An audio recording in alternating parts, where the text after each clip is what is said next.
couldn't believe they had sent so many powerful dragons just to fight one person. Then he understood. This was what they meant by using sheer force of numbers. He felt like he should welcome them, so he decided to face them head-on. With a snap of his fingers, a giant golem appeared. He called it the Barrage Steel Golem Orchestrion. He told the golem it was time to start moving. Now here's a bit of history from 15 years earlier. A woman known for her stunning looks took the title of Demon King. Her strong desire to control everything led to the fall of many great nations. She had a special power called the Grand Authority of Charm. It allowed her to control any man, and it even worked on other races too. Even after she died, her power didn't stop affecting people. If I am charmed by those two melons, I am also not going to stop believing. The Demon King's slayers had returned under her control, now serving her as loyal followers. Her power was so strong that the world had to change. Rules were relaxed, and many special exceptions were made to fight back. But now that the Demon King was finally defeated, only those exceptions remained. People were left wondering how to deal with rules that no longer fit. History had already shown how such things usually ended. In the palace hall of the Diamante Kingdom, a loud and heavy man shouted at the group standing before him. He told them they were all fired from their jobs. He said the royal palace should only be run by nobles chosen by other nobles. He also said the World Council had once banned discrimination against commoners, but that didn't matter anymore since the Demon King was gone. According to him, commoners no longer had the right to work in the palace. One man calmly raised his hand and asked what they should do about handing over their work. The nobleman looked shocked, then got angry that someone would question him. He reminded them he was the head of a powerful noble family. The man said they were fine with leaving, but it was risky to go without properly handing things over. The Duke raised his hand and told him to stop. He said he didn't care about such small matters. He added that commoners should figure those things out themselves and that it wasn't a noble's job to teach them. The man then understood that no handover would happen. The Duke simply laughed and told them to pack their things and leave. He said no one would check their bags since the World Council didn't allow checking personal items. The man accepted this, agreed to leave, and politely thanked the Duke before bowing. The Duke didn't respond and walked away, saying he had more important things to do. The man waited until the Duke left, then let out a deep sigh. He couldn't believe some people thought they could fix everything just by giving out careless orders. They didn't even understand how important it was to hand things over properly. He snapped his fingers, and the people standing with him suddenly turned into smoke. Everyone in the hall vanished, leaving only their clothes behind. The man took something out from under his shirt and activated it. It was an item box. Like a black hole, it sucked up all the clothes from the floor in just a few seconds. The hall was now completely empty, with only the man left standing. He didn't worry about it anymore. The tests for the golem operation were already finished. He couldn't use the antenna now that his special permission to use royal items was gone. Still, even though the control range was only 3 meters, he felt good about choosing to make the system faster instead of keeping the longer range. He took out his ID card and tore it into pieces. If problems came later, he would deal with them then. For now, his next goal was to find the best materials he could to build a new golem. At the same time, the Duke sat beside the king while some women served them. King Barziel asked Duke Zayit why he looked so happy. Zayit said he had just taken care of some problems earlier, so he felt better now. Barziel mentioned that the World Council had called them to meet the hero, and he was glad Zayit was in a good mood since people might notice if they looked upset. A soldier then came in and said the teleportation circle was ready. The king and the Duke stepped into it and were teleported. Barziel felt sick and said he still wasn't used to teleporting. Zayit joked that the king should be used to it by now. He quietly said the teleportation system would belong to them in the future. Barziel simply nodded. After their secret talk, they walked into a large hall. People from many different places and kingdoms were already there. A host thanked everyone for waiting and introduced the hero.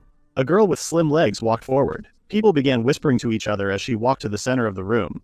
Then the hero gave them a strong glare. The room went silent. Even King Barziel felt the heavy pressure coming from her. Meanwhile, in Calcite Village, the main character had just finished eating lunch. He thought he could finally do whatever he wanted now that he had been fired, but he still needed at least 10 more years to finish his research, and time was running out. He quietly cursed to himself. He wondered if he should try his luck at the rare stone market near the Grand Ore Vein. He let out a sigh. At that moment, someone stopped nearby with a carriage and asked what he was daydreaming about while sitting in such a quiet place. A man greeted him casually and said he was willing to listen if there was something bothering him. The main character shared how he had finally left a job where he was being treated unfairly. But now, he was worried about the time he had left to finish his goals. He also said that his luck didn't seem to be helping. He apologized for talking too much. The man said he was glad the main character understood his situation. He also mentioned that the Dragonstone Kingdom wasn't such a shady place and suggested going to the treasure capital, Lapis, instead. The main character replied that he actually had some business to take care of in Lapis. The man then said he was heading there too. The main character gave him a quick look and guessed that he might be a merchant. The man said he was and explained that Lapis had all kinds of metals and even traded rare ones from the Grand Ore Vein. The main character understood why the merchant was going there, but he also pointed out that the cart's axle looked worn out. The man smiled and said the main character had sharp eyes. The main character then said he had worked on the kind of technology used in carts. The merchant was surprised and didn't say anything for a moment. The two kept talking as they walked to another place. The merchant asked if the main character had any way to travel since Lapis was far away. The main character said he planned to hitch rides on shared carriages. The merchant then offered to give him a ride. The main character thanked him and introduced himself as Horace. The merchant said his name was Genji. Just as they were about to shake hands, a loud noise echoed through the town. Genji wondered what it was, but before he could say more, Horace ran off. Outside the town, Horace saw a dragon with shiny purple scales. He noticed chains around its neck and thought it was strange for a dragon to attack a town for no reason. Then a man showed up saying he was the heir of a noble family from the Diamante Kingdom and that he would defeat the dragon. Horace didn't think the man could actually do it. When he looked closer, Horace saw some mages below the dragon using special stones to hold it down. He quickly figured out that they were up to something. Meanwhile, a nearby house was already on fire. A woman was trying to run back inside to save her daughter, but no one else could help her. At that moment, Horace didn't wait. He ran straight toward the burning house. Some villagers told him not to risk his life, but he didn't listen. He kicked away the burning wood blocking the entrance. Then he shouted that he was there to help and asked if anyone inside could hear him. There was no answer, so Horace decided to search the house. He went up to the second floor and saw a child trapped in the fire. The girl was badly burned, but still alive. Horace believed he had arrived just in time. He quickly pulled out a bottle from his item box. He opened it and poured the liquid into the girl's mouth. Right away, her burns disappeared and her skin looked healthy again. Just as Horace felt relief, the ground suddenly shook. The roof broke apart and collapsed. The tremor was caused by a nobleman outside pretending to be a hero while fighting a dragon. The villagers saw the house's roof fall and feared the worst. Luckily, Horace was okay. He came out of the broken house carrying the girl in his arms. A piece of cloth he held grew longer and he used it to wrap the girl. Before leaving, he noticed a teddy bear lying nearby. He picked it up and somehow it fixed itself right away. Horace stepped out of the burning house and Genji asked if he was all right. Horace said the girl was safe. Genji didn't say much. He was amazed that Horace had saved the girl without a scratch. Then the girl's mother arrived. Horace told her the girl had just passed out from breathing too much smoke, but she would wake up soon after resting. The mother thanked him for saving her daughter. Genji looked at Horace and felt it was better not to ask anything more. Horace asked what had happened with the farce outside. Genji explained that the mages had brought the dragon down to the ground, and the nobleman kept slashing at it. But Genji didn't think the nobleman was actually hurting the dragon. The man just shouted a lot, acting like he was the best swordsman ever. Genji then asked what Horace thought about it. Horace said he had a bad feeling. Genji agreed. Right then, the dragon reached its limit and let out a loud roar. It suddenly stood up and broke its chains. The nobleman stood there, shocked. The dragon spun around and smacked him with its tail, sending him sliding across the ground. Horace called the nobleman a disgrace, but Genji said the moment felt kind of satisfying. Even though Horace wasn't feeling great, he still stepped in. The dragon was about to shoot fire at the mages, but Horace stopped it with a punch. Then he looked at the stone the mages were using. After knocking the dragon down again, Horace told it he had nothing personal against it, but if people used it again, that would be a problem. The dragon opened its mouth wide, trying to eat him. At that moment, Horace pulled a sword out of his item box and slashed the dragon. It exploded, and items like gold coins flew out. Horace picked up a gold bar and said it should be enough to cover things up. Later, while they were traveling, Genji asked Horace if he was really okay leaving all those gold coins behind. Horace said he was fine because he had already taken some gold bars. He explained that carrying too much gold would only cause problems for someone like him. Genji told him he was kind and asked him not to downplay what he did. Genji believed Horace left the gold coins behind so the villagers could use them to rebuild their burned down houses. From what he saw inside the house, Genji was sure the woman who lived there wasn't alone. He thought she had a partner. He just felt sad that their whole house was destroyed. Genji agreed it was a terrible thing, but reminded Horace that they wouldn't take any side trips. Horace said he didn't mind. Meanwhile, the World Council spoke with a hero named Langea, the leader of the hero community known as the Ruster Report. The kings decided to reward her with anything she wanted for helping save the world. Langea said she only had one request. She spoke about Horace, the man who had trained her and the other 5 top members of the Ruster Report, and how he helped them defeat the Demon Lord. She asked for him to be allowed to marry women from different countries. At that time, Horace didn't even know that several women were planning to marry him. Jealous, aren't you, dear viewer? Everyone in the hall was shocked. King Barziel asked who Horace was. Langea said Horace was a commoner, but also the strongest golem master in the world. She explained that according to the last letter she got from him, he had been working at the royal castle of the Diamante Kingdom, but he was later fired. When Duke Zait heard this, he quietly panicked. He remembered that he had recently fired all commoners from the castle, and now realized Horace was likely one of them. Langea and King Barziel both stared at him. clearly upset that he had fired the hero's teacher. Zayit tried to defend himself, saying he didn't know.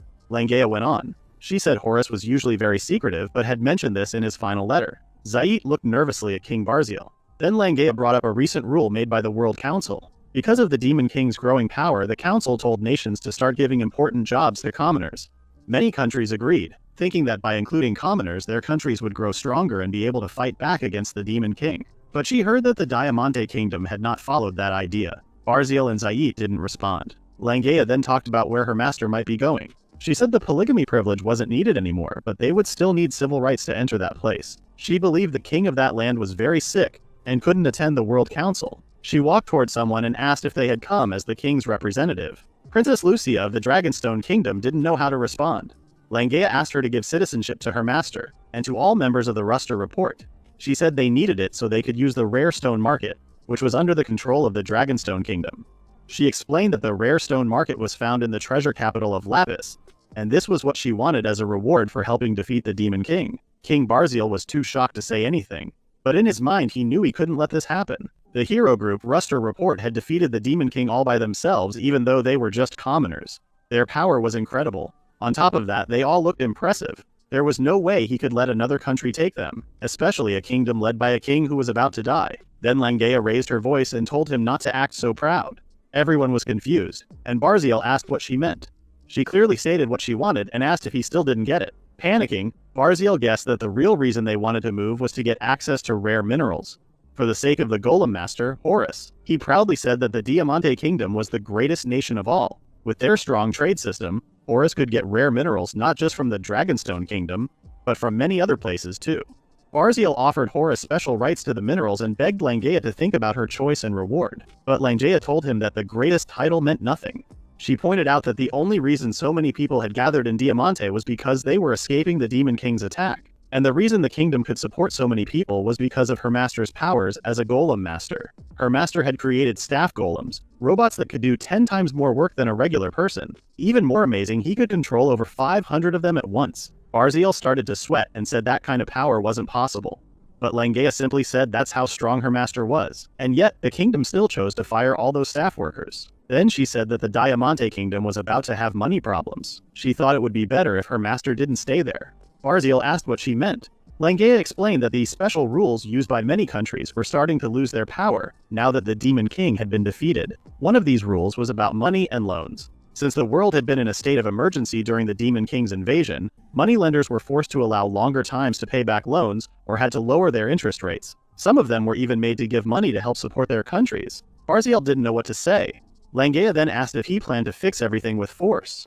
She found it strange that Barziel hadn't heard anything from the moneylenders in his kingdom. That was because her hero community had already gathered most of the repayment money in gold coins and bought the debt bonds themselves. Barziel was shocked. Langea went on to say that the hero community was also running money-lending businesses. She then asked if Barziel even knew that the country with the most debt was the Diamante Kingdom. Barziel couldn't believe it. Langea pointed out that Zaite, the head of the Lugasak ducal house, had the biggest debt of all. Even if he sold his royal estate, it wouldn't be enough to pay it back. Zayit was so shocked that he fell out of his seat. Langea also said that the repayments were being made in small parts over time and with very low interest. The plan was to let the Diamante Kingdom pay the debt back slowly, but among all the countries, only the Dragonstone Kingdom was actually paying what they owed. This was the first time Barziel had heard about it. Langea explained that her sword, the Dragon Silver Sword Tail Agartha, which she used to defeat the Demon King, was made in the Dragonstone Kingdom. She then asked Barziel which country he would support in a situation like this. The one drowning in debt or the one paying it off? Langea turned her attention back to Princess Lucia and asked again if the hero community, along with Horus, could be granted citizenship in Dragonstone. Lucia now fully understood what Langea wanted and she quickly agreed to the request. Langea thanked her and told her team it was time to get ready to leave. As they walked away, Langea noticed that Lucia looked worried about being left behind. Sensing this, Langea gave a serious warning to everyone in the hall. If anything happened to Lucia, they already knew what would follow. No one said a word in response. Later in Lapis, the capital of the Dragonstone Kingdom, Langea sat inside a shop.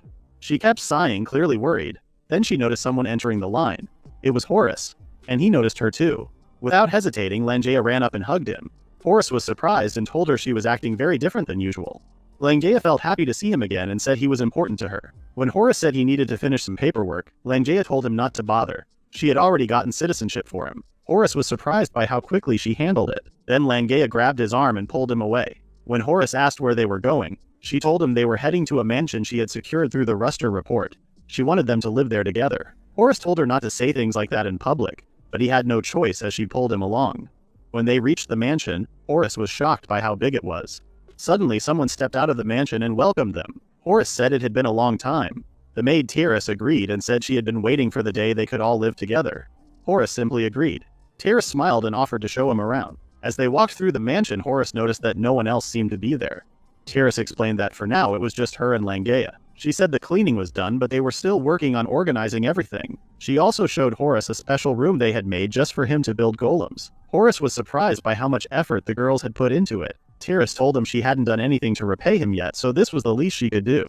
Horace was amazed by all the rare metals in the room. He didn't expect Dragonstone to have so much. Langea was happy that their master could now focus on his research.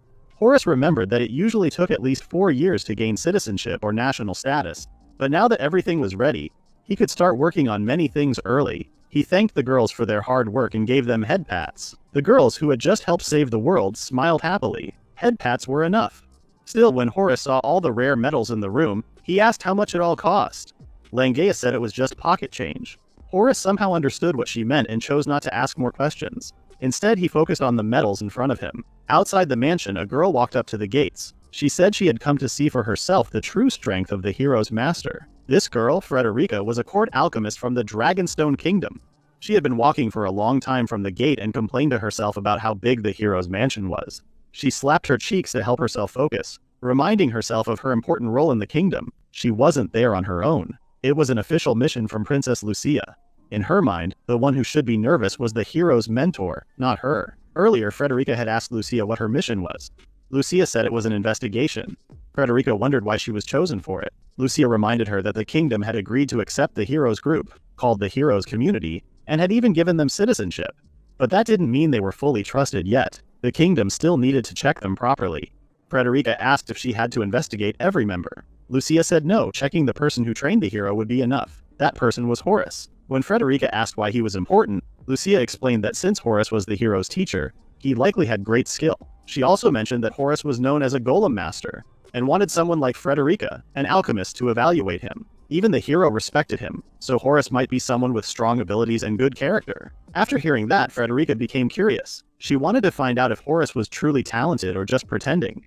Now, in the present, Frederica asked Horace to come with her to the palace's underground area. She said she wanted to see his skills in the magic power room located there. Horace asked if this was an official request from the government, and Frederica said yes. To her surprise, Horace agreed right away. Another person, Langea, asked if she could come too, and Frederica said that was fine. She felt happy that everything was going smoothly. On the way, Horace started thinking about whether there was anything hidden under the palace. He guessed there might be, but not many things came to mind. Langea asked what he meant. Horace said it was probably the power source for the mana pipes. Since Langea didn't understand, Horace explained.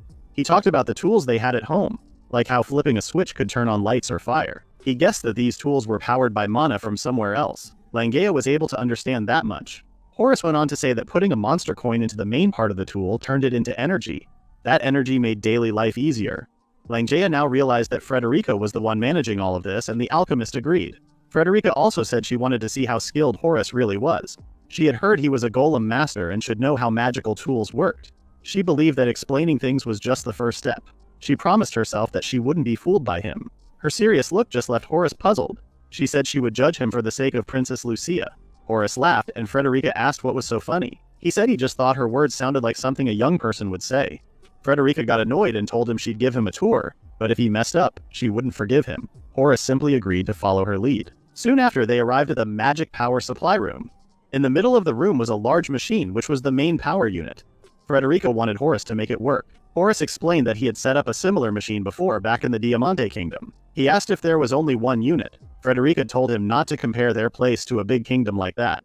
Then Horace noticed that the magic supply had stopped. Frederica said that was obvious and was surprised he didn't realize it earlier when they were at the mansion. Langea explained that they had made many changes to the hero's mansion. Even if the main supply was cut off, the magic still flowed through other ways. Frederica was shocked and asked if they were serious. While Horace worked on the main unit, he mentioned that Terrace had done some maintenance on the teleportation hub used by the Ruster report. Langea said that was true. Frederica didn't know what to say. Even if it was possible, she couldn't believe a maid had the skill to power an entire mansion. It was hard for her to believe. Frederica started to think that maybe the disciple was just really talented.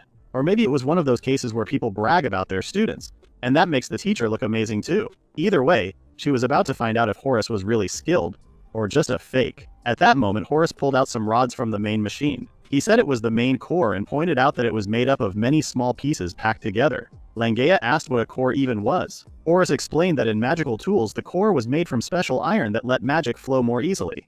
Frederica then grabbed a bottle of glowing powder they could use to test it, but she warned that if they used appraisal magic, it might give the wrong results, so she didn't really recommend it. However, Horace wasn't listening. Instead, he blew hard on the rods to clean them.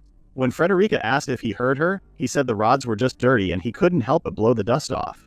Frederica told him he should be fixing it instead. Then she focused her magic power on the core.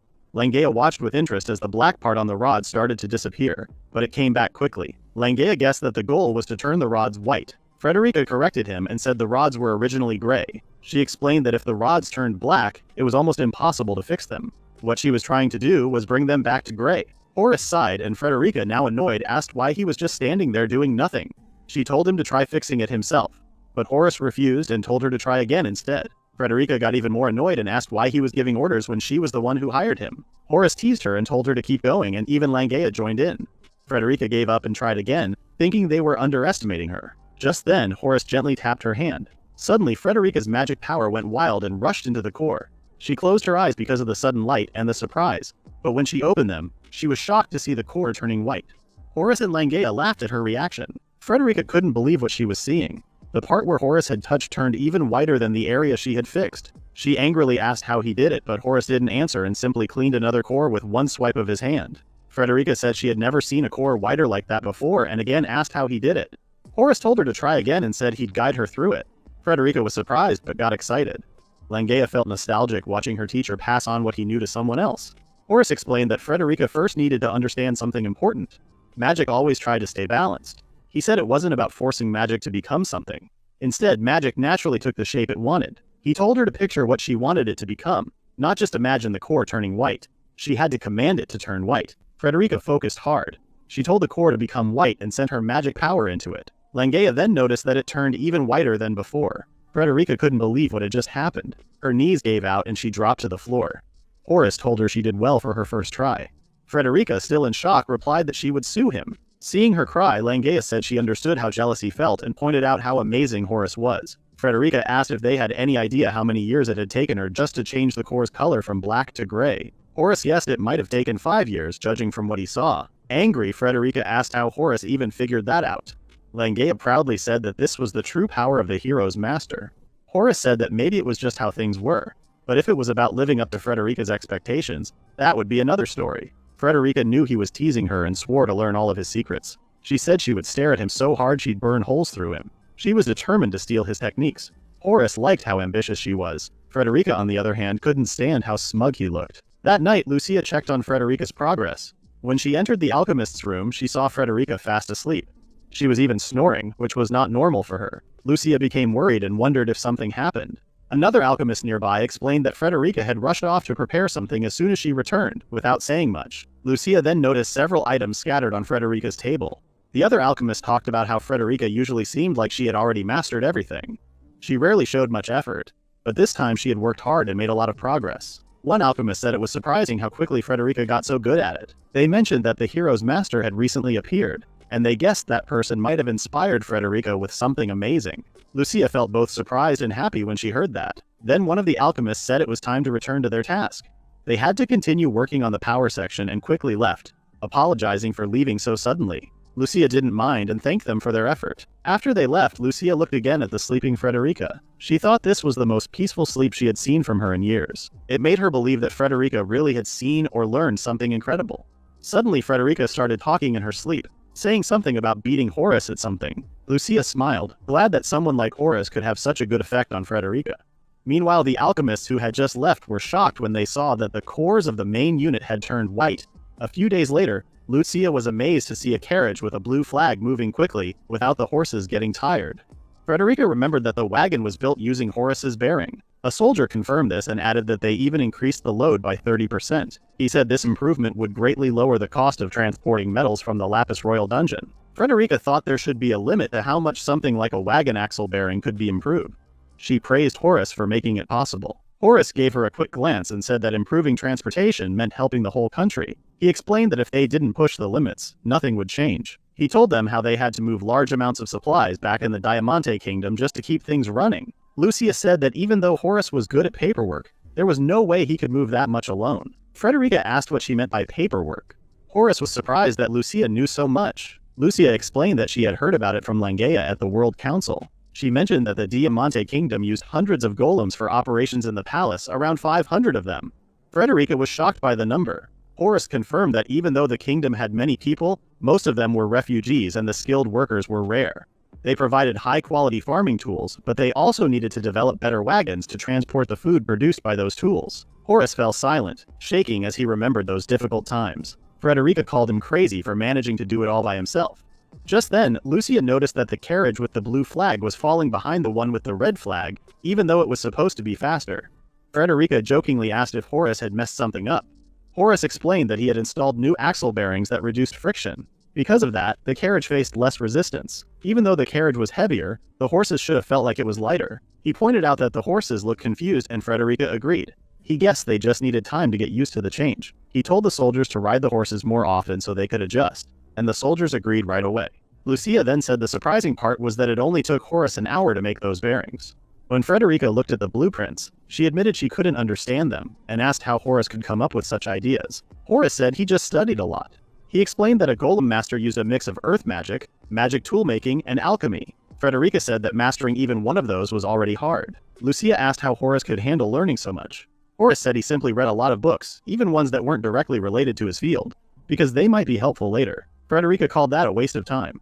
Horace then explained that the Golem Masterclass was created by someone who had the idea to combine 3 different fields. He said that if someone knew that from the start, they wouldn't struggle as much. He also said that new technologies were often made by putting together small pieces of knowledge. That's why collecting those pieces every day was important. Frederica agreed with that part. Horace added that saying it was a waste of time showed a lack of planning. Somehow that comment hit Frederica. Lucia teased Frederica by reminding her how she always ended up stuffing the fridge full after going shopping. Frederica quickly said that's not what she meant. Horace was surprised that Frederica didn't hold back her temper even in front of a princess. Lucia told Horace to be himself and not act differently just because of her title. Horace asked if that was really okay since he might not hold back. Still, something felt off to him. Frederica then said their country didn't really care much about social class differences. When she studied abroad to learn new techniques, she was shocked by the cultural differences. Horace asked her to give an example. She said the biggest shock was how schools in other countries separated nobles and commoners. But in Dragonstone, everyone was placed in the same class, no matter their grades or status. Horace thought that was rare. Frederica said that showed how different their way of thinking was. She explained that nobles in Dragonstone were at least aware of the struggles of poorer people, even if just in theory, but she also knew that wasn't true in other countries. Horace suddenly thought of someone named Zait, who didn't care about commoners at all. Frederica said this kind of thinking came from nobles growing up only around people like themselves. For example, they might always eat fancy meals, but sitting next to a poor student at lunch could help them realize that not everyone had that. Some kids lived on simple school meals every day. Horace agreed that it made sense. He realized that in Dragonstone, the culture made people see each other more equally. Suddenly, Frederica wanted to speak, but she couldn't find the right words. Horace noticed and asked if something was wrong. Frederica said that Horace was using very old techniques. Horace admitted that it was true. He told them about someone he admired, a man who was both an adventurer and a golem master. Then Horace pulled something out from his vest. It was an autobiography written by that man 100 years ago. The girls were surprised at how well the book had been kept. Lucia guessed it was an adventurer's book. It told the story of the man's journey and explained the inventions he made as a golem master. Frederica seemed surprised that Horace looked up to someone. She tried to grab the book, but Horace didn't let her. Frederica called him stingy, but Lucia scolded her because the book could get damaged if handled carelessly. They also said Frederica had a habit of being clumsy. Then Horace explained why he couldn't let them read the book. It had hidden codes written throughout it. The girls asked what those codes were. Horace said they were messages that needed to be decoded. One message said that the world had been taken over 2,000 years ago by a group of 5 people. The girls were confused and asked what he meant. Horace said that only a golem master had the power to stop those 5. Lucia looked impressed, but Frederica reacted differently. She finally understood why Horace had trained so hard in those old golem master skills. Horace said he had already given them enough hints to figure it out. Frederica pointed out that those 5 people should be long gone by now. But Horace said they had lived a very long time. Frederica said that wasn't normal at all. Then Horace quickly got up to leave. Frederica was surprised at how fast he moved. Before leaving, Horace gave her some advice. He told her that if she wanted to grow stronger, she should find someone to admire. He said the world was full of people who had tried many different things, and she should look around and choose for herself. He also said that magic could go in many directions, and in the end, it was her choice. Frederica confidently said she understood. She also said in an annoyed tone that she would take a look if she had time. Then she told Lucia to let her know if the axle bearings had a problem, she would check it herself. Horace smiled and said that Frederica was noisy. At the entrance of the Grand Orvane's dungeon, located in the capital of the Dragonstone Kingdom, monsters dropped metal items when defeated. Because of this, many adventurers gathered outside the dungeon. One of them was Giador from the Diamante Kingdom, a noble from House Emadati. He thought the crowd was getting more annoying. One of his teammates mentioned that some people might be after his holy sword. Giador carried a special sword called Guardmite. His team joked around and asked to see it. Giador enjoyed the attention and asked if they really wanted to get a look. He said it wasn't every day people got to see a holy sword. Before he could continue, other adventurers got excited and started talking about Langia, who had just entered the dungeon. They said this could be her biggest treasure hunt yet since she was a hero. Hearing this, Giador became irritated. He grabbed one of the adventurers by the neck and complained that people kept talking about a commoner like her. He said gossip like that didn't matter compared to someone noble like him. Angry, he asked where Langia had gone. The adventurers quickly gave him an answer to calm him down. Then Giador slammed the person he was holding onto the ground and walked away, saying he would prove what he could do. In another part of the dungeon, a group of adventurers had formed a circle around 2 others, having a friendly sword fight with wooden weapons. Langia, one of them, apologized for drawing a crowd. Horace, the other fighter, said he was the one who allowed the others to watch, so she didn't need to worry. He then asked why she looked surprised. Langia pointed out that Horace was usually quiet and mysterious. Horace reminded her that the Demon King had a power called absolute male domination, and if the Demon King had noticed him, things could have gone badly. Around that time, Giador arrived and joined the crowd. Langia claimed she would be the first to attack, and Horace just nodded silently. Everyone watched as Langia took a step forward to begin the fight, but suddenly Giador stood between them. He angrily asked if Horace was the hero's master. He couldn't believe that someone like Horace didn't even have the stance of a proper adventurer. Giador believed that if someone like Horace was her master, Langia didn't deserve the title of hero. Langia told Horace not to react to Giador and just continue with the duel. Other adventurers also told Giador to leave them alone. They even threw some of their loot at him to get him to go away. They said they had come to watch the hero train. Giador was frustrated that these people were buying into the story of a commoner hero defeating the Demon King and saving the world. He called it ridiculous. Horace and Langia stopped for a moment when they noticed something from Giador. Giador proudly introduced himself as the eldest son of the Emadati Count family, and someone who had been given a holy sword by the Sinatica Church. He unsheathed his holy sword and swore he would expose their lies. However, the two ignored him and Langia attacked Horace. Horace blocked in time. As they continued to duel, Horace asked what was going on with Giador. Langia explained that Giador was angry because a group of commoners defeated the Demon King before the nobles did. He was throwing a tantrum like a spoiled brat. Horace now understood why Giador was acting the way he was. Frustrated, Giador asked who they were calling a spoiled brat. Feeling mocked, he activated his holy sword and yelled that no amount of commoner training could defeat the Demon King. He claimed they had only gotten lucky and that the Demon King had just gone into hiding, and now they were lying about defeating him. Giador swung his holy sword at Horace and told them to remember the power of his sword, Guardmite. Horace glared at him and told him to leave. The pressure from his glare sent Giador flying into the dungeon walls. Giador's followers quickly checked on him. Confused, Giador asked what had just happened. Horace began explaining that mana always seeks balance. If you focus your mana into your eyes and glare at someone, the mana in the air reacts to the fear and instinctively moves away from you. This causes the air around the user to be pulled, building up pressure. Horace said he had simply focused that pressure on Giador. He added that for someone like Giador, neither a sword nor magic was needed, just a glare was enough. Giador's followers helped him up and left the room. The others cheered for Horace, impressed by what they had seen from the hero's master. Langia remembered how the strength of one's aura increased over time. It was said that the color of the aura reflected the user's true nature. However, Horace's aura was completely transparent. Langia couldn't believe that her master had defeated a holy sword wielder, someone formally trained with just a simple glare. She couldn't help but say aloud how amazing her master was. Horace remembered how Tyrus once said his eyes were like cannon blasts, and honestly, she wasn't far off. Now that the annoying opponent was gone, the two could finally duel seriously.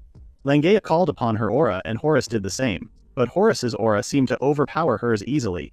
He asked what was wrong and said that if she couldn't even get close to him with her aura, then there was no point in her trying to get stronger under his training. Frustrated, Langia pushed herself forward. She attempted a stabbing move. but Horus easily stopped it by grabbing the tip of her wooden sword. He pointed out that her attack was light and reminded her of the letter he had sent earlier.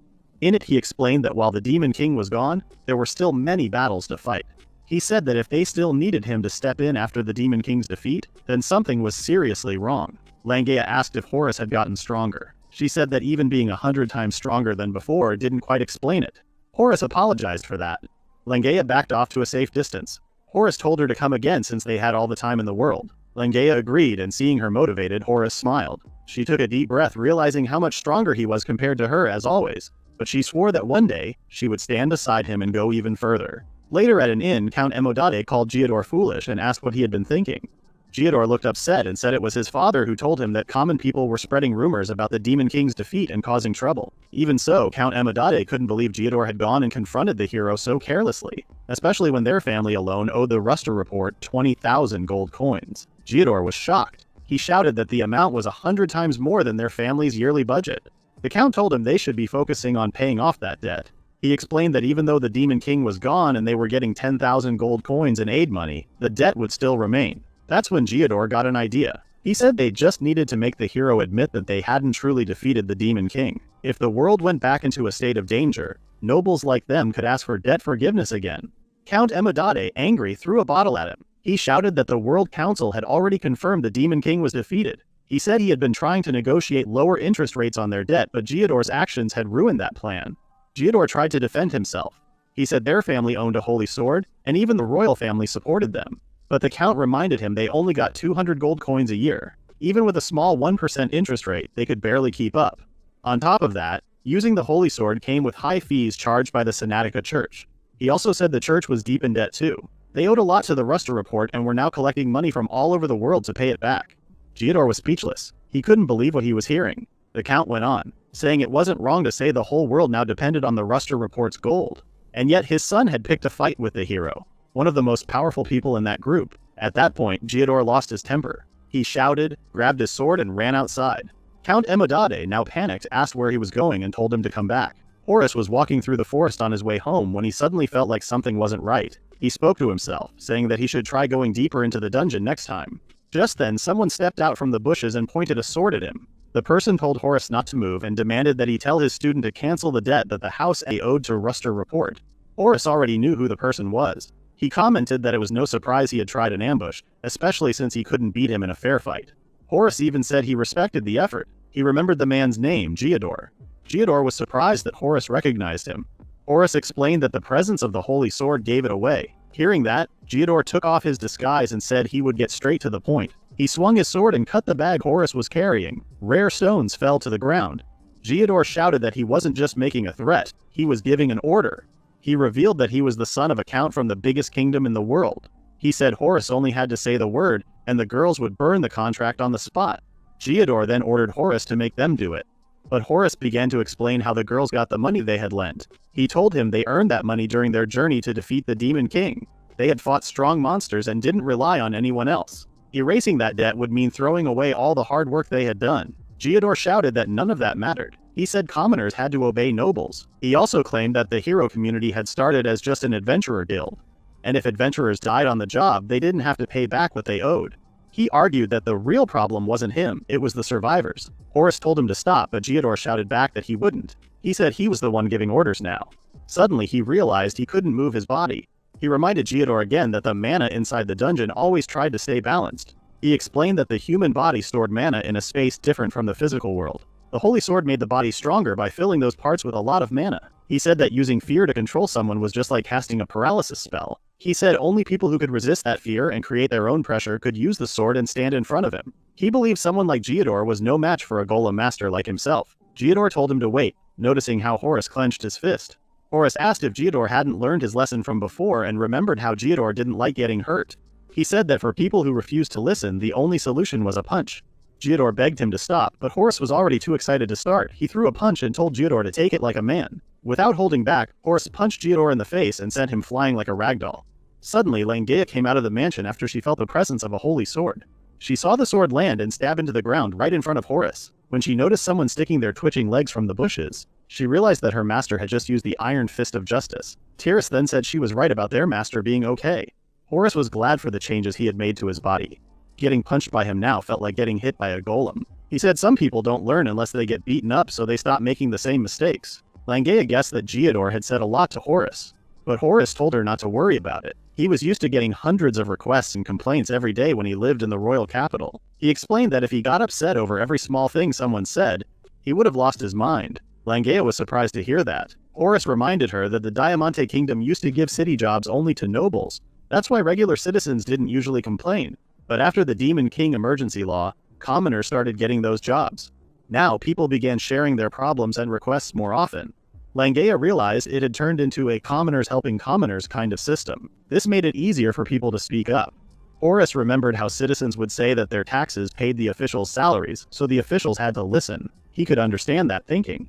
But when serious problems came up, there were always people who jumped to wild conclusions. They would shout fake logic like it was the truth. If he could have, Horus said he would have beaten them up back then. Langea understood that their master had gone through a lot during those times. Suddenly Tiras saw some visitors. A woman came with her children and brought a basket of fruits. She greeted them and offered the girls some of the fruits. One of the girls said she had baked some potatoes and gave them to Tiras. Tiras thanked them. Langea noticed that they kept getting a lot of fruits and sweets even though they already had plenty. Tiras said these were thank you gifts. She reminded Langea about the power unit maintenance that happened the other day. Tiras explained that the city's magic power supply had become more efficient. Because of that, the magic tools that powered the city now needed only 20 to 30% of the magic stones they used before. The palace had officially announced that tax rates would go down a lot because of this improvement. That was why the hero's mansion kept receiving gifts. Langea was worried that maybe the government had just been keeping too much money before, and was now only pretending to lower it. But Tiras told her that the Dragonstone Kingdom's government was open about how it spent its money. Anyone who wanted to could check and see for themselves. As the visitors were leaving, one of the kids saw Geodor hiding in the bushes. Langea felt uneasy that someone so young saw something that might have involved violence. Still, she noticed that her master seemed calmer than before. Horus thought about this too and was surprised at how much Geodor had changed since he became a citizen of another country. He realized that helping Dragonstone now matched up with Geodor's own goals.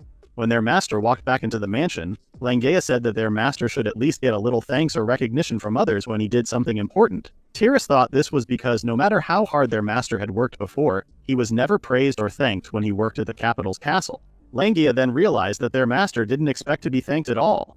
Tiras said that if their master had become too well known, the Demon King would have noticed him. It was hard to talk about, but the girls knew they couldn't really speak about their master's situation. They understood it was something beyond them. At the same time, in the Office of Official Duties in the Diamante Kingdom, King Barziel looked through the records. He had just found out that Horus had been doing too much for the kingdom. In fact, Horus had become the main support behind the biggest nation in the world. Suddenly, a soldier rushed into the office and reported that the magic tools set up in the capital had stopped working. He asked what to do. Barziel understood the report, but he couldn't ask why the soldier didn't even knock before entering. Right after that, another soldier came in and said the food transport cart's axle had broken, and there were no spare parts to fix it. Barziel knew this was a clear sign that his country was falling apart. The only mana supply station still working hadn't been taken care of since Horus, the one who always handled maintenance, disappeared. Everything was becoming a mess. What made things worse was that most of the noble alchemists cared more about talking and convincing others than actually fixing things. Because of that, the country couldn't move forward or improve. Barziel remembered that Horus, who was a golem master, always carried a dimensional storage tool, but now there were no spare parts or instruction manuals left behind. There were barely any skilled people left who could do the job right. Barziel finally realized that all the success his nation had before was thanks to Horus. Another soldier came in and said that people were close to rioting because none of the problems were being solved. Barziel thought that magic tools usually worked the same no matter who used them. But golems were different. Their power depended on who controlled them. He told the soldier to let the common people solve their own problems. The soldier hesitated and said they didn't have enough people. Barziel, now angry, told them to work 10 times harder, like golems. His angry voice made the soldier run out. As Barziel worked through the piles of documents, he let out a sigh. He still had to make sure food supplies kept coming, even if they were delayed. If the food stopped, the nation might lose its title as the largest in the world. Suddenly, another emergency message arrived. Barziel angrily asked what was going on. The servant explained that Geodor, the eldest son of the noble house, had gone to confront the hero's mentor. It was reported that Geodor had tried to make the mentor convince the hero to cancel the family's debt. Instead of agreeing, the mentor knocked Geodor out with a single punch. The king was shocked that someone would be foolish enough to start a fight with the hero's mentor. Barziel then asked if the hero had responded. The servant said there were no demands from the hero for now. The servant continued his report saying that House A owed the hero 20,000 gold coins. Even if they only had to pay 1% in interest, that would still be 200 gold coins, equal to their entire yearly budget. Barziel remembered that the Emodati's land didn't have any strong businesses. He had only given them a noble title because they had once owned the Holy Sword, if he remembered correctly. If the family had used their money to build better roads or services, their situation might have improved. Barziel then ordered the servant to prepare the 20,000 gold coins from the national treasury to pay off the debt. But in return, he wanted all of the Emodati family's land and property to be taken by the royal court. He also decided to send them to live at the edge of the kingdom. The servant, surprised, asked if Barziel was serious. Barziel remembered something important from the past. 12 years ago, during the Labyrinth Flood near the eastern border of the Diamante Kingdom, everyone had forced Emodate into a dangerous mission. Because of Emodate's actions, Barziel avoided a major mistake and became the crown prince. Barziel believed this decision would settle the past. The servant accepted the order and left. Barziel thought that no one else should try to test their luck again. After some time, he received the report that the 2,000 gold coins safely reached the hero community, but looking at the actual receipt makes Barziel's stomach hurt. At that time, more bad news arrived. Barziel asked what the problem was this time. He was angry and demanded to know what the others were doing, calling them fools. He read a report saying that sons of noble families had caused trouble in the hero communities and related groups. It also said that violence had broken out. Barziel shouted, asking if those fools were trying to ruin the country. The servant said they had gotten statements from the people involved. Barziel asked what they said. The servant explained that the son of Count Emodate had even pulled out the holy sword against the hero's mentor. But the problem was considered over after Geodor was punched. Then, with the debt repaid and the A family sent to live at the border, the matter was closed.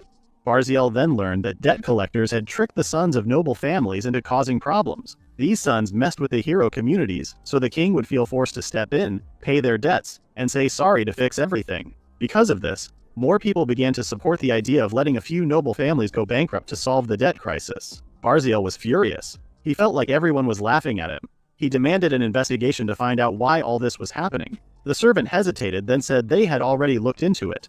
Barziel grabbed him and ordered him to say everything. The servant explained that after Barziel had signed an order to prepare 20,000 gold coins, a study group had been formed, led by the dukes. Barziel couldn't believe how foolish they were.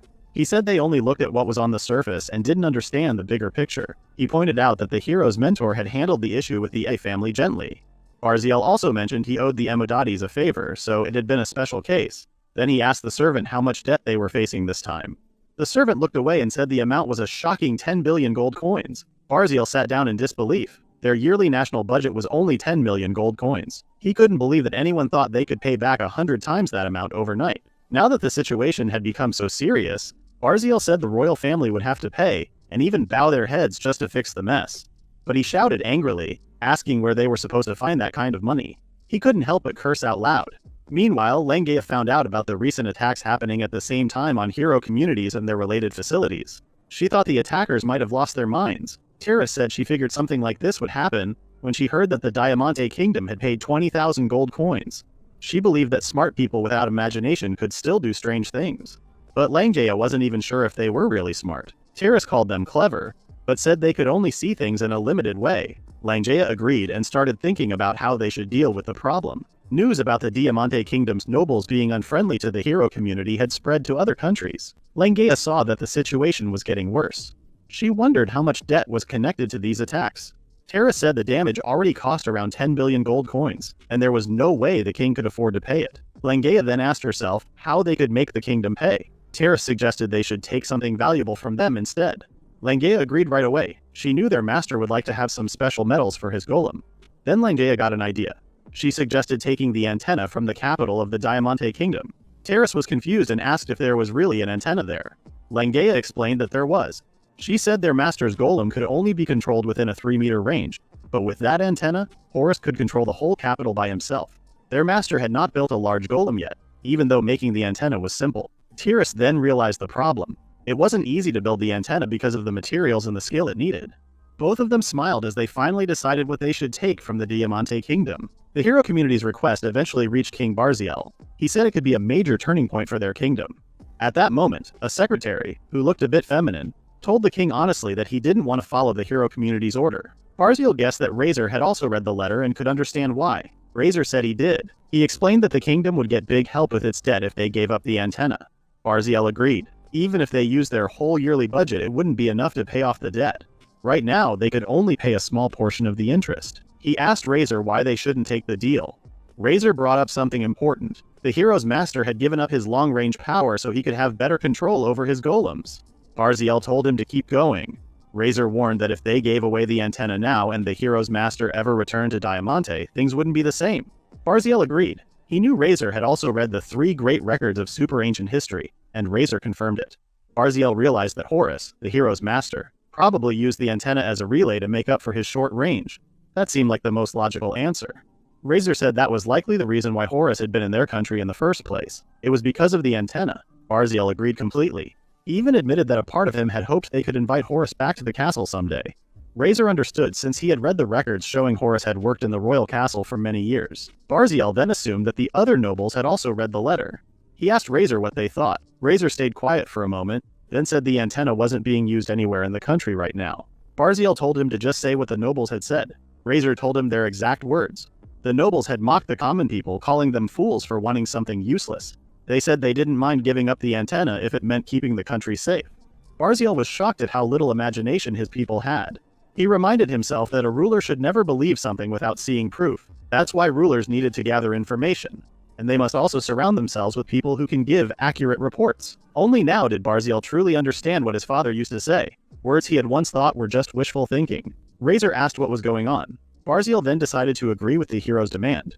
He told Razor to get ready to hand over the antenna. He had already made up his mind. He would stop hoping that the hero, Horus, would stay in their country. That decision was final. But he had no plans to protect the nobles or keep their so-called peace. He also ordered Razor to make a full list of proper prisons in the country, because he planned to lock up all the people he called fools. Razor followed the order, but in his mind he remembered how just a few days ago, the king liked being surrounded by people who only said nice things to him, even if those people weren't very smart. Still, Razor thought that Barziel might actually be someone who could get things done if he really tried.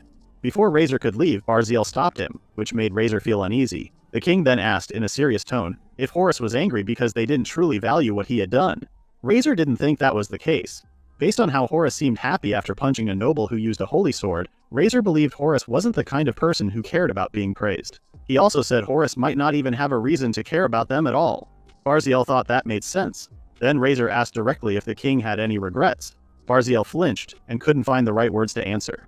Razor went on to share that he had seen regular people complain before, and honestly it was only a matter of time before someone got tired of how things were. Barziel asked what he meant. Razor told him simply to apologize and promise to keep a respectful distance as a ruler. That way at least their relationship with Horus wouldn't get worse. Barziel finally understood. They had to let go of Horus. He realized that from the start he didn't even know how to keep someone like Horus in the kingdom. Razor found it funny that the king, who looked calm earlier, suddenly seemed like someone worried about love. Just then Barziel thought about giving Horus a bonus along with the antenna.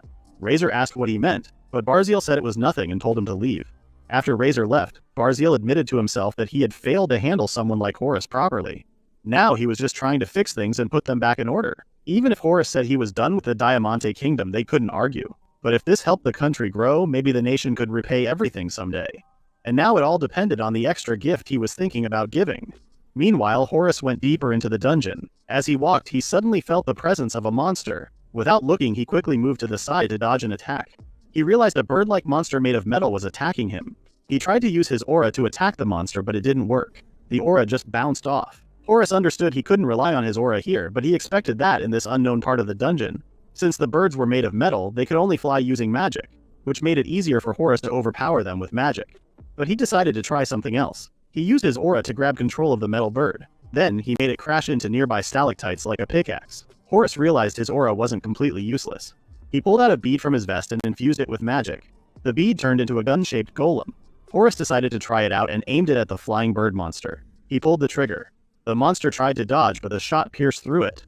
More shots followed until the monster disappeared like mist. Disappointed, Horus thought the monster was weaker than he expected. He returned the gun-shaped golem into a bead and collected the monster's drops with his magic bag. After gathering everything, Horus decided to head back home. Later at the mansion, Horus sorted his spoils into 2 piles. Things he wanted to keep and things he didn't need. He was in the warehouse when Langea found him. Tira said that their master had been doing this ever since he returned from the dungeon, even though he should be resting. Langea asked what he was doing. Horus explained that he was sorting things into what he needed and what he didn't. Tiras noticed the ores looked the same, but Horus explained that if someone's appraisal skill was good enough, They could tell the difference in quality even if the ores looked identical. Tiras was shocked, realizing that the ores she gathered might have junk mixed in. Horus reassured her, saying that at her level he could adjust the quality with alchemy. He also told her that deeper in the dungeon, there were rare ores in the middle layers. These ores were useful for enhancing others from the deeper layers, but the drop rates were low, and it wasn't worth the trouble for just anyone. Langea then asked if the ores Horus gathered this time were beyond his ability to refine with alchemy. Horus reminded them that a golem master was someone who worked with earth magic, alchemy, and magic tools. So he didn't specialize in alchemy that dealt with metal. He stood up, took a sip of coffee, and said he had finished sorting everything. He wanted to leave the rest to Tiras and the others. Suddenly, Langea remembered why she had been looking for Horus.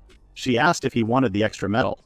When Horus heard that, he realized the Diamante Kingdom had finally decided to send the antenna. Langea confirmed it. They were sending it in exchange for lowering their debt. The extra metal was part of the deal and had been sent first. Horus said he didn't want to take care of the kingdom anymore, but Langea told him that there was no ordinary item that could increase the control range of someone like him. She thought that if his range got bigger, he could make even better golems. Horus agreed with her. He remembered how useful the antenna had been before. The girls laughed at his comment. Still, Langea was curious why the kingdom wasn't using the antenna themselves in their capital. Horus explained that for the antenna to work well, the magic power running through it had to match the antenna's requirements. But the kingdom's magic didn't meet those standards. Since they didn't know exactly what the antenna needed, they couldn't create the right kind of magic. Tiras asked if the antenna was made by the kingdom. Horus said he heard it was actually created by Zetsia Oration, a legendary maker of very old and powerful magic tools. Somehow, the kingdom had gotten their hands on it. Langea said it was a waste for the kingdom to have something they couldn't use. Horus agreed, saying they were treating the extra item like it was a huge deal. Langea added that it had been kept in the castle's underground vault. Then, Horus suddenly started to panic. He asked if that kind of room really existed in the castle. While he was worrying, the girls were more excited to open the package. After they opened the box, Langea asked Horus what he thought. Horus said the kingdom had sent something without even knowing what it really was. Tiras began to worry that it might be something their master didn't need, but Horus said it was the opposite. It was something that could help his research move forward by 10 years. The girls were even more excited than Horus, who quietly covered his smile with his hand. Horus said it was amazing how people didn't realize the value of what they had. He admitted that getting this item on his own would have taken a lot of luck. He explained that he hadn't used it before because it would have forced him down a path in his research he wasn't ready for. He guessed that King Barzal had sent it without knowing its true value. But it turned out to be the perfect gift. Langea asked if it was really that special. Horus said that even if the Demon King had already been defeated, and people praised his work, and even if they asked him to stay at the castle with the hero, giving him a lab and rewards, he still would have kept bowing his head again and again in thanks to the king, just for this one item. When Tiras heard what was said, she wondered if their master was thinking about returning to work at the castle. But Horus said there was no way. His opinion about the kingdom's people hadn't changed. If he worked in the castle, he wouldn't be able to reach the Grand Ore Vein. Either way, he would have left the castle eventually. Then Langea asked if Horus planned to cancel all of Diamante Kingdom's debt. Horus said yes, since they had given him such a valuable gift. With the debt gone, Tiras could only imagine the foolish nobles acting wild and full of themselves. But if they ever forgot what it meant to carry the title of hero, Langea said she would make sure they remembered. Horus soon realized that the girls were planning to spread the news about the debt being gone just to stir things up. They wanted to lure the nobles into acting carelessly so they could be used as an example later. When Langea asked if that would be a problem, she added that she had learned this trick from her master. Horus couldn't argue with that. After all this, King Barzal got official word that the kingdom's debt had been completely cleared. He was shocked, and then he cried. Not long after, a man began camping outside the hero's mansion. He watched the women heroes going in and out of the building. People said these heroes had finished cleaning up the last of the trouble after the Demon King was defeated. Then, some curious kids asked what the man was doing and looked through the other side of his telescope. Guards quickly told the kids not to touch it. The man, still watching the hero's mansion, said the hero community was exactly how the rumors described it. He said he liked what he saw. Then, with a creepy look, he said he wanted to make all the women in the hero community his mistresses. He kissed the telescope with his big lips, acting in a disturbing way. Horus and Langea had been reviewing the recent movements of the nobles, when a team member reported that someone from the Diamante Kingdom's ducal house was outside. This person wanted all the girls to become his mistresses. Horus remarked on how quickly this demand had come. The noble, who was overweight and unpleasant in appearance, became angry at their delay. He shouted that nothing good would happen if they kept him waiting. He introduced himself as Ashton, head of the ducal family. Langea said it was her first time hearing his name and asked what he wanted. Ashton pointed at the girls, saying they were so beautiful that he wanted all of them for himself. Langea firmly refused. Ashton warned them about what would happen if they rejected him. Langea was shocked that he thought he could control the heroes. Ashton claimed they were just people from a poor kingdom known only for producing metal. Langea then told him that the sword she had used to defeat the Demon King was made in that so-called poor country, and she hoped she could show him just how sharp it was. Ashton grew angry at their refusal. He shouted that the leader of a country should be responsible for repaying debts, and that as citizens of the same country, they were also obligated to do so. Langea asked if Ashton was planning to trap Princess Lucia in debt, but said there should be no problem if the favor was repaid immediately. She also questioned if he was trying to charge an outrageous interest rate. Ashton insulted them, calling them uneducated commoners. He claimed his kingdom had the right to make Princess Lucia pay 100 million gold coins to his ducal house. As for the members of the hero community, he valued them collectively at another 100 million coins. Langea doubted such a greedy noble could actually prepare that much money for a loan. She said it would not be a problem if they returned it right away. Horus disagreed. He explained that by canceling such a debt, Ashton would create a one-sided obligation, forcing the princess to repay the value in other ways. A debt, after all, was the same as a legal right. Holding it meant the lender could demand conditions from the debtor. Ashton was surprised to find a commoner who could think like that. Still, Horus added that the lender could not truly enforce this right unless there was a valid reason. Langea said the entire situation seemed strange from the very beginning. A group of soldiers called out to Ashton and showed him the precious metals they had taken from a nearby warehouse. They said they could have gotten even more if certain people had not gotten in their way. Some of the girls asked Langea who these men were, but she was wondering the same thing herself. Ashton said that the hero community would soon belong to him, so it was only natural that everything they owned would eventually be his. Langea could only sigh at his words. Horus finally lost his patience. He could not believe there were people who worked in such shameless ways. He said he only stayed in the country because it held the rights to the Grand Ore Vein of Kinsakai. His heavy presence began to pressure Ashton. Horus asked if Ashton was purposely trying to block his plans. Then with a mocking tone, he asked the now struggling Ashton what was wrong. Horus was almost amused that a noble was kneeling to a commoner in public. The guards rushed forward, angrily asking what Horus was doing to their master. They urged Ashton to lift his head. At that moment, a passing photographer took a picture of the scene. Horus was sure it would appear on the front page of the newspaper the next day. Langea said that would help her remember Ashton's unimportant name. In the end, Ashton left in his carriage, threatening them for making him look like a fool. The guards ran after him, but Langea told them to leave the metal ores behind first. They ignored her. She then suggested they go after him, and Horus agreed. While they were chasing Ashton, Langea asked her master what he meant when he said the country was convenient for him. Horus explained that he was glad Princess Lucia's family ruled over the land. He said that deep inside the Grand Ore Vein, there was another dungeon, and he had something important to do there. However, he needed a special key to enter. The Yatsushiro Key clan was a bloodline that had existed in this world from the beginning, and Princess Lucia's Chaostin family was part of that bloodline. It was Langea's first time hearing the name. Horus explained that it was natural she had not heard of it since the clan ruled over a territory deep inside the Grand Ore Vein of Kinsakai, where a dungeon was located. He learned about it only from a certain man's biography, but he believed it to be true. If the princess fell into debt and could no longer rule the country, they would lose access to the Grand Ore Vein. Langea realized her master wanted to prevent any unnecessary problems from harming the princess. Horus confirmed she was correct. Meanwhile, Ashton was still upset about the humiliation he had faced. He wanted to put Princess Lucia into debt so that he could force the heroes to become ordinary citizens under his control. He could not believe that there were still foolish commoners who did not understand the power of authority. However, he realized that the subordinates he brought with him were not enough to stand against the heroes. Instead, Ashton turned his attention to the Chaostin Palace. He stormed inside and the guards asked for his identity. One of his men announced who he was. At Ashton's signal, the soldiers rushed in and entered the princess's office. Ashton then claimed he was there to make her fulfill her duty to repay a debt of 100 million gold coins.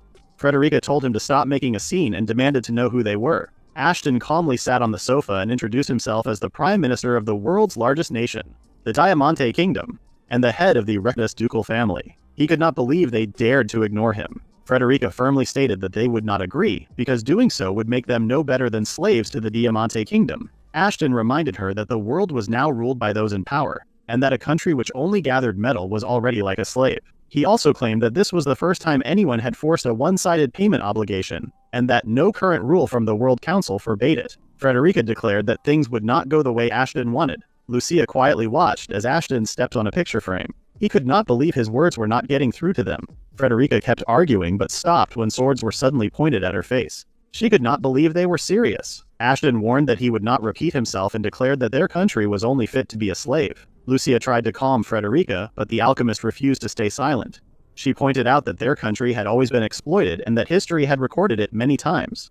However, she said that those who took advantage of them would eventually face consequences. One of Ashton's guards laughed and mocked her, asking what someone like her could possibly do with just a staff in her hands. Horace let out a sigh. He said that this kind of tense and aggressive atmosphere did not belong in a royal office.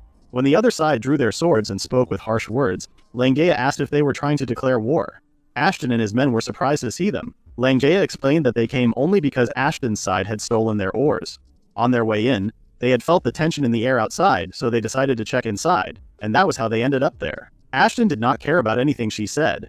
In his mind, he had the highest authority in the room, and the others were only commoners. He declared that all he had to do was give the order and his soldiers would surround the capital. He shouted that his power came from his authority, and that people like them should never dare to oppose him. Horace replied that real authority was given to those willing to set aside their own sense of what is right, in order to protect what truly mattered when the time came. He added that anyone who called other countries their slaves or tried to start wars did not deserve such authority. Those people, he said, should be called criminals. Ashton became furious and ordered his soldiers to attack. Horace, staying calm, told Langea to take Lucia and retreat. Langea jumped over the soldiers and quickly took the princess away, leaving only Frederica behind. Horace easily avoided the soldiers' attacks and noticed they were no real threat. He then announced that he would defend himself. With a single punch, Horace knocked out one guard who nearly fell onto Frederica. Using his ability, Horace pulled the guard back toward him, then slammed him to the floor. Ashton stared in disbelief, wondering what he had just seen. Still, he planned to use the incident as an excuse to punish Horace and have him executed for hurting a soldier. Horace asked if Ashton still did not understand. Frederica suddenly noticed that the soldier had no wounds at all. Horace explained that after striking his opponents, he healed them instantly. There would be no visible injuries, though they would still feel the pain. Even if he knocked them unconscious, there would be no proof left behind. Ashton refused to believe such a technique was possible and ordered the rest of his soldiers to kill Horace. However, no one moved. Ashton shouted that it would not matter if someone from a slave country died. The soldiers then turned to attack Frederica instead, but Horace stepped in. He punched two of them in the stomach. When one soldier tried to vomit, Horace blocked his throat, forcing it back down. He remarked that he could not allow them to make a mess on the floor. Ashton demanded to know what Horace was. Horace simply replied that he was a golem master strong enough to defeat 3 trained soldiers with his bare hands. Ashton still refused to accept what was happening and reached for a sword to face Horace himself. Horace could see that words would not change Ashton's mind, so he decided to teach him with action. Without hesitation, he struck Ashton's unsettling face with a solid punch. After knocking them out, Horace decided to drag the trespassers back to the Diamante Kingdom's embassy. Frederica suggested that they should also send a letter of protest. Horace could not believe that was the only action they would take against the Diamante Kingdom, after weapons had been pointed at them. He thought dealing with relationships between countries was a bothersome task. Frederica said it was just unlucky that their country was small. Later, Lucia enjoyed the snacks Tyrus served. She found it hard to believe such events had happened. Frederica agreed it was unexpected, but she was more surprised by how Horace handled the soldiers as if it was nothing to him. Langea explained that such things came as naturally as breathing for her master. Horace, while reading the newspaper, simply agreed. To their surprise, the front page showed Ashton kneeling before them. Frederica doubted Ashton had learned any lesson from it. Horace said that the unpleasant noble would return. Frederica was shocked, especially after Horace had tried to knock some sense into them. Horace explained that nobles from the Diamante Kingdom were known for seeking revenge. They could not forget the pain and wounded pride caused by commoners. Frederica called them narrow-minded. Horace pointed out that such nobles could only grow as people if they learned forgiveness, not just restraint. Harris believed that explained why those nobles never truly matured. Frederica wondered if they were not afraid of facing revenge themselves. Horace replied that such people easily forgot their own pain because they lived in a position where they could remove anything that annoyed them. He expected they would receive the same kind of wound again within just a few days. Ashton led his soldiers to the hero community's base. He could not forget the humiliation he had suffered and refused to let the hero get away with it just because she had defeated the Demon King. He ordered his men to capture all the girls and bring them before him, promising to give them a share of the reward. He believed that even a hero would be powerless if attacked while asleep. Suddenly, Ashton's soldiers dropped to their knees. Confused, Ashton looked around, but he quickly understood what was happening when he felt the crushing pressure himself. Langea stepped forward, saying she had dealt with many fools in the past. She regretted not letting the Demon King survive long enough to invade the capital. She remembered that the men once controlled by the Demon King had shown absolute loyalty to it, and that loyalty did not fade even after its death. For that reason, she believed such men were better off eliminated. Langea seized Ashton by the neck and told him she did not care about his thoughts or about who was right or wrong. If he ever stood in her way again, she would make an example out of him. Ashton's face turned pale like a cracked eggshell. Langea then ordered him to leave her sight immediately. For the moment, she would allow him to walk away with all his limbs intact. Before he could retreat, she warned him that she would call for an urgent World Council meeting, and she told him to be ready for it. Meanwhile, Razor rushed to King Barziel to deliver troubling news. Ashton's Dougal house had declared that Princess Lucia's Dragonstone Kingdom was nothing more than a servant state of the Diamante Kingdom. On top of that, Ashton and his private army had attacked the Ruster Report's base but ended up losing badly. Razor also brought a letter from the hero. When King Barziel heard this, he began to cry and said he did not want to read it. There was even a warning written on the outside of the envelope, which made the king even more frightened. However, Razor urged him to read it, and after hesitating, the king finally opened it. To his surprise, the hero's words were far more thoughtful than he expected. He had assumed she would demand that he take responsibility for Ashton's actions, but she did not. Instead, she was calling for a special World Council meeting. Langea, the hero herself, would personally host it and instructed that every person who had a problem with her should be invited. King Barziel believed that her plan was to confront all her critics at once. Since this was a World Council meeting, he assumed she wanted as many countries as possible to attend. Razor agreed, saying there were indeed a few people who constantly picked fights with the hero. Many of them were individuals of high status who believed they were the ones meant to defeat the Demon King. Yet none of them had achieved anything against him, and most had not even put in the effort. In truth, King Barziel had not seen anyone working seriously against the Demon King except for the heroes themselves. The letter also made it clear that Langea did not care about whose principles were right or wrong. She did not care if these people had done things they should be ashamed of. The king was stunned that a 17-year-old girl seemed more mature than he was, even as a ruler. Still, he believed that a person could only grow by learning the value of forgiveness. He also remembered how the World Council had formed long ago after the religious leaders had taken overwhelming control of governance. Humanity had learned from that mistake and realized it could stand on its own without relying entirely on God. This was why no religious figures were ever invited to the council's meetings. Razor believed that this upcoming meeting was part of Langea's plan to show the nobility exactly what kind of person she was as a hero. King Barziel could already imagine her making the Divine Blood adventurers tremble with fear, especially those nobles who continued to cause her problems. The term Divine Blood adventurers referred to members of religious nations, bloodline nations, and adventurer groups. According to sociologists, every person belonged to at least one of these three groups. King Barziel and Razor had believed that the audience would turn into chaos. Barziel had wondered if the hero's master would also attend. Razor had been certain that Horus would come, since it was his students' accomplishments that were being downplayed. As their master, he should at least show his face, and Barziel had agreed. Barziel had also wondered if it was truly possible for someone to lose faith in the world they lived in. Razor reminded him to look at their own country, the place Horus had left. She was sure that the Chaosdan Dragonstone Kingdom was now safer, and its people would no longer care about lands they saw as unimportant. However, Barziel remembered that there were still people who firmly believed the strong should protect the weak. He believed Langea's words in her letter meant that her master's powers were not only meant for protection. Both of them recalled the shameless complaints from commoners about the space they were given in the palace. The nobles had been granted great authority and the ability to protect others, yet their priorities were different. Barziel doubted that even Razor would want to protect such people without question. Since Razor could not respond, the king added that even if they did protect those people, they would not hear a word of thanks. He said that rewarding someone for their achievements was only an assessment, and that there was far too little gratitude for the hero who had defeated the Demon King.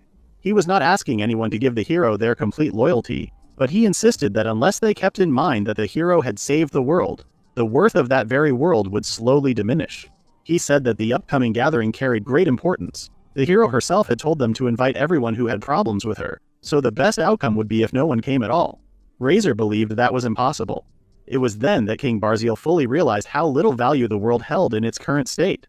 If that was the case, then as the ruler of the strongest nation, he had to take action to raise the world's value in the eyes of the hero. Later in the World Council meeting, Langea openly stated that Ashton had wronged her. She said she felt shocked and upset when she discovered that Ashton was actually the Prime Minister of the Diamante Kingdom. Everyone who heard this was stunned.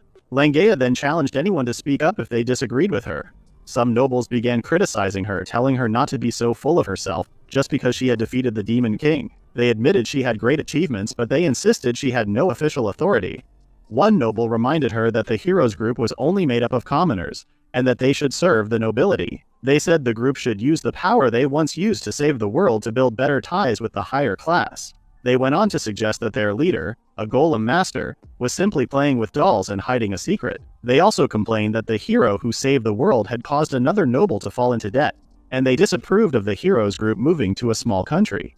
Some even declared that Langea should marry the crown prince of the greatest country in the world instead.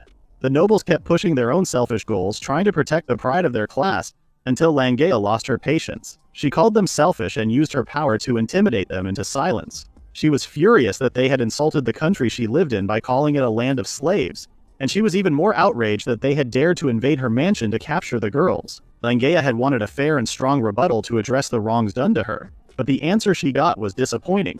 She realized the World Council had no plan to apologize.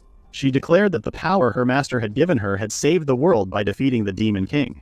Then she questioned the nobles. Had they done anything to help?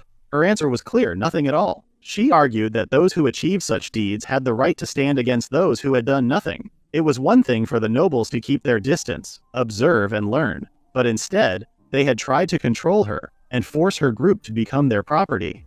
She called all those of noble blood ignorant and sought to bring an end to their influence. Just then, someone told her to keep believing in the world for a little longer. Langea, irritated, asked who had spoken.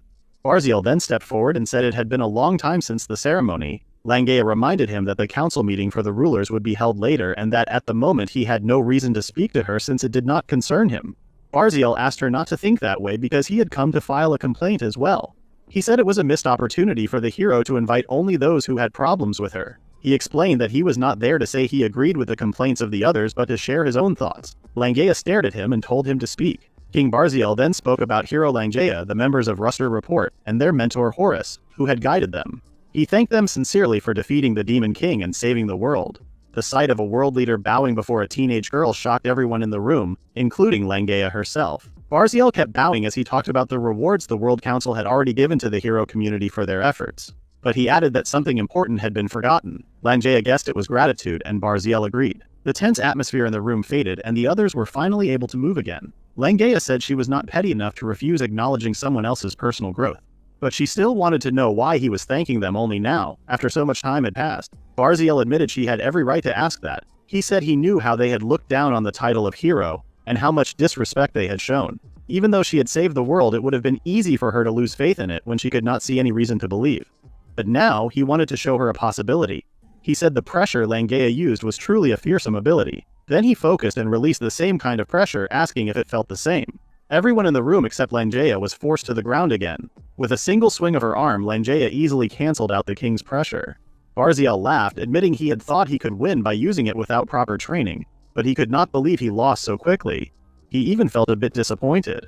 Langea glanced around and said Barziel was not the type to act this way. Barziel then explained that his country had many undeniable truths that had pushed him to act against his usual nature. He had said he wanted to meet the master named Horus, because he had something to apologize for. Horus then appeared, explaining that he had no choice but to show himself since his name had been mentioned. It was the first time King Barziel had met Horus in person, even though Horus had once served under him. Barziel first apologized for making Horus work in the castle without giving him anything in return. Horus looked at the king for a moment before telling him to raise his head. He said the antenna he had received was more than enough as a reward because he liked it so much. To him, receiving it made all the years he had worked for the Diamante Kingdom feel completely worth it. Barziel then said there was no longer any debt between them. Since Horus preferred the Dragonstone Kingdom over his own, Barziel had no problem with him staying there. He asked if that answer satisfied Horus. Horus admitted he had expected the king to ask him to return to the castle. Barziel explained he had already given up on that idea and promised to make his kingdom stronger through his own efforts. He then formally addressed Horus as the hero's master and asked him to show his pressure. He said that doing so would speak louder than words and make things easier to understand. Horus realized that King Barziel had read the same book he had, so he agreed to the request. When Horus released his pressure, it took only a second for the king to let out a heavy breath. Barziel had not expected it to be that intense, and Horus was equally surprised that the king had managed to stay on his feet. Barziel said he was even more surprised himself. Turning to Langea, Barziel agreed that the world was being led by incompetent and foolish rulers. However, he reminded her that the world she had saved still held great possibilities. Even people from the bloodline still had this much potential. He asked her to keep her faith in the world for just a little longer. Langea stayed quiet for a moment before clapping her hands. She admitted it was her loss and confessed that she had truly felt like giving up on this world. However, the king had proved her wrong. She now saw a true ruler standing before her. She explained that the title of hero was given to someone only after they accomplished something great, but a ruler was someone whose very existence carried authority. She promised never to forget the words of gratitude King Barziel had given her for defeating the Demon King. Barziel looked pleased. He then excused himself, saying he needed to decide which dungeon to throw the arrogant nobles into. Horace offered to share a list of possible places and the king thanked him, asking him to send the list to his castle. After that, the nobles gathered for a private meeting. They complained that it was unfair for them to be punished. One of them could not believe the king now treated the hero as his equal, while he, a marquis of the same kingdom, was facing punishment. Another shouted that he was a duke from another kingdom, and had done much for the Diamante kingdom. Others argued that they had all contributed greatly to the kingdom. They insisted the king had strayed from the right path and decided they needed to guide him back. One noble asked if they could use communication magic. Through this magic, they contacted someone and ordered the sky spirit dragon Guy Gigant to be sent to the capital of the Diamante kingdom. The summoning stone for the dragon was hidden underground in Ashton's mansion. They planned to summon the beast, take control of the capital, and use that power to lead the king back to what they believed was the right path. To make this happen, they were willing to sacrifice the citizens of the capital. A noble asked nervously if it was really safe. He recalled that when the Chaoston Dragonstone Kingdom had ordered Quixote County to run a small-scale experiment, the results had been poor. Another noble dismissed the concern, saying that this time they would let the dragon use its full strength, and with that, they could not fail. Suddenly someone shouted in anger, saying they could not believe these nobles were planning something so foolish right at the base of the World Council. A guard announced that they had intercepted the nobles' communication magic and declared that everyone in the room was now considered an international criminal. Soon after, King Barziel learned what had happened and shouted in anger. He could not believe people kept making such foolish mistakes. Razor told him to calm down, but Barziel could not understand how Razor could stay so relaxed when the meeting had just ended. The matter was about Guy Gigant. It was said that a dwarven swordmaster had defeated it and brought prosperity to his hometown. Barziel had expected Horace to take action in this case. At that moment, someone knocked on the door. Razor checked and confirmed it was Langja and Horace. When Horace entered, Barziel asked if he was heading to the capital. Horace said that was indeed the reason for his visit. He also had a request. When Barziel asked what it was, Horace explained that he wanted to borrow Diamante Kingdom's underground antenna. Barziel remembered that Horace was not the type to ask for permission, so he guessed Horace wanted it for another golem. Horace confirmed this. To hand over control of such a large antenna, many documents needed to be completed, and transporting it would take time. On record, it still belonged to the Diamante Kingdom. Barziel was surprised by how much Horace knew. Horace reminded him that he had worked in the castle for many years, which made sense to Barziel. Barziel agreed to his request and offered his hand, telling Horace he could use the antenna as much as needed. He apologized if his hand was still sweaty from earlier events. Horace did not mind and shook the king's hand. The king asked Horace to take care of the capital and offered teleportation magic if needed. Horace refused, saying the documents would still take time to process, so he would travel on his own. He then left. Barziel turned to Langea and asked if she was not going. He had expected her to watch her master's heroic deeds. Langea said it would not serve as a good reference for her, as there was a big difference between how she viewed battles and how her master did. Meanwhile, the summoning stone was filled with intense magic power. This caused something to appear in the middle of the kingdom's capital. The citizens looked to the sky and saw a black dragon hovering above them with a fearsome presence. When the massive dragon appeared, the people in the capital ran for their lives. As it prepared to unleash its breath attack, a man carrying a giant sword stepped forward through the crowd of panicking citizens. The dragon released its attack, but an aura slash from the man's sword cut through it before it could hit the city. He could not believe that his only task was to stall the dragon until the hero's master arrived. The thought made him frustrated. Most members of the hero community had already been sent to other countries and would not be coming back anytime soon. To make matters worse, no one had even called for an S-ranked adventurer, even though the SS-ranked ones were missing. Because of this emergency, he could not even take his long-awaited promotion exam. Grumbling, he mocked how the A-ranked Deed of Twilight was apparently considered good enough to be used as bait. Still, he kept swinging at the dragon while continuing to taunt it. But to his shock, his powerful slashes did nothing against the creature's tough scales. In that moment, he realized this was not something he could treat like a joke. This was a fight that could easily cost him his life. After some time, Horace arrived on an aircraft. He saw that everyone had already evacuated because of the king's orders, and the area was in better shape than he expected. He also noticed that only Deed of Twilight was still fighting, managing to hold the dragon back for an hour at the cost of his arms. Horace joined the fight and told the dragon to focus on him instead. The adventurer was surprised when he saw Horace carrying a huge firearm. He realized this man was the hero's master. Then, Horace fired at the adventurer. The adventurer thought he was finished, but to his shock, his arm completely healed, even restoring his torn sleeves and gauntlet. Confused, he checked to see if his arm worked normally again. Horace saw that Deed of Twilight was the only person still injured. The adventurer decided to slip away, knowing his job was done. Horace explained that he had rushed to the capital at full speed and was not feeling well either. He stored his aircraft using storage magic and challenged the massive dragon for a warm-up fight. He brought out the same gun and fired at the monster. The dragon ignored the shot and charged at Horace, throwing him off balance in midair. It then followed up with a tail strike, but Horus dodged and landed a powerful body blow. The punch was so strong that the dragon's eyes almost popped out, and it sent the creature flying toward the mountains. Horus remarked that he had set the bone golem to stable mode, which kept its magic power balanced, but lowered its combat strength more than he expected. To make the gun-type golem stronger, he needed to rely on the bone golem inside his body. With that power, he would also need to improve its calculation ability, which affected how well he could control it. For now, keeping it in stable mode was the safest choice. He realized there was a big difference between reading about something and actually using it in battle. While Horus was deep in thought, a breath attack came from the dragon, which was still on the ground. He casually blocked the attack and called the dragon unlucky. The dragon was left speechless. Horus explained that all of the dragon's breath attacks were filled with magic power, and magic always sought stability. If he planted the idea that turning into air was more stable than remaining as a breath attack, he could easily neutralize it with a single touch. He said this was something only someone who truly understood the nature of magic through deep knowledge could figure out. He warned the dragon not to underestimate humans.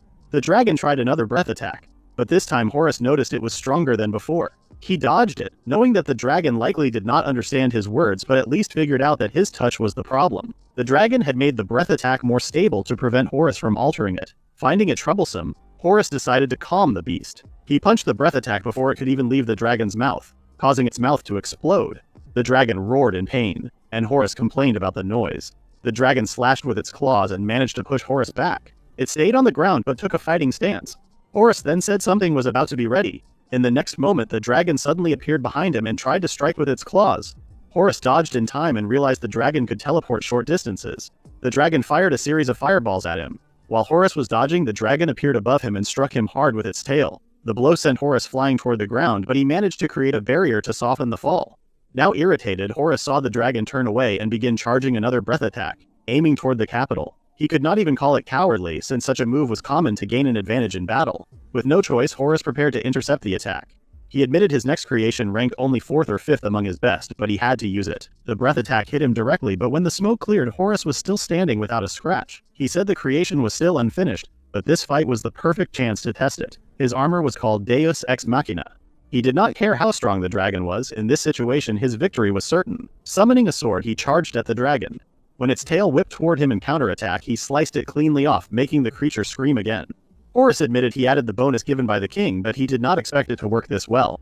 Since the bone golem's power depended on calculation ability, he could only use it if he switched his cube's function from range expansion to calculation expansion. At that moment, the angry dragon appeared behind him for a sneak attack. It released several fireballs in quick succession. Horus dismissed his sword and blocked the attacks with his fist before landing a strong punch on the creature. He mentioned that he was still using a prototype and that the magic power had not fully stabilized. Even so, it was already close to full strength, although he could not say for sure. Not wanting to prolong the fight, Horus summoned his sword again. To his surprise, the dragon could still move and made a desperate final attempt to fight back by releasing another breath of fire. Horus remarked that if there had not been such a large difference in their abilities, the outcome might have been different. Still, he believed this was all a dragon without knowledge could do. He swung his sword at the incoming breath attack, and the slash was so powerful that it cut through both the flames and the dragon itself from a distance, slicing it in half as if it were soft butter. The dragon crashed to the ground. Horus looked around but did not see any loot such as gold coins or ingots. Just then, a bright pillar of light appeared where the dragon had fallen. Horus realized it was time for the final round. The monster was still alive for a short while, roaring in pain. As the thick clouds cleared, Horus got a clearer view of the skies. More dragons of the same kind had arrived. He could hardly believe how energetic they looked. It surprised him that a high-ranking dragon would actually use the numbers tactic against just one human. Since they were putting in the effort, Horus decided to return the favor. With a snap of his fingers, a cyclone spun up from the ground and a massive golem slowly rose from beneath the earth. This was Horus's creation, the Orchestrion, also called the Barrage Iron Man. Missiles launched from its shoulders and shots blasted out from the holes in its fingertips. True to its name, it functioned as a weapon that fired in an endless stream. The dragons were shot down one after another, but Orchestrion was not finished. It turned its artillery toward the rest of the flying dragons, blasting them apart with only a few shots. Horus explained that Orchestrion used magic bullets, which needed no reloading and had no recoil. On top of that, it could perfectly calculate the best paths for every shot. However, Horus noticed something strange. None of the defeated dragons were dropping any loot. Deciding to change tactics, he ordered Orchestrion to switch to paralyzed mode. A single shot froze the dragons in midair and they dropped to the ground like mosquitoes. Horus guessed this was because the creatures were summoned monsters that acted separately from the summoner's main body. In other words, nothing would change unless he took down the main body itself. At that moment, a dragon suddenly appeared in front of Horus and attacked him with its tail. Horus calmly stepped to the side to dodge the strike and said that this kind of attack would not work on him. The dragon then switched to using its claws, but it still missed every time. Horus explained that when the numbers strategy was used, almost all of the main body's energy was focused on one thing. The creatures were also being controlled in real time. It did not take long for Horus to notice that no more dragons were being created. He realized the main body had finally reached its limit. However, he also understood that the dragon had decided to stop wasting magic on summoning, and was now putting everything into strengthening its own body. The monster clearly had not expected something like Orchestrion to appear, and Horus felt glad that he had decided to build his golem. The monster roared in anger and slashed with a quick claw attack. Horus stopped it with ease, holding the sharp claws in place. He pushed the monster back with a single strong shove. Realizing it could not win, the monster tried to escape. Horus thought to himself that he did not hate the dragon, but he would use it to reach his goal. The dragon tried one last time, releasing a powerful breath attack. Horus saw it coming and struck with his sword, piercing straight through the creature. The attack went completely through the dragon's body and it vanished from the sky. The adventurer from before could hardly believe what he had just seen. Even after watching it with his own eyes, it was difficult to accept that Horus had defeated the dragon alone. The iron puppets were already impressive, but the amount of magic Horus had used was unbelievable. At that moment, the adventurer fully acknowledged Horus as the master of the hero.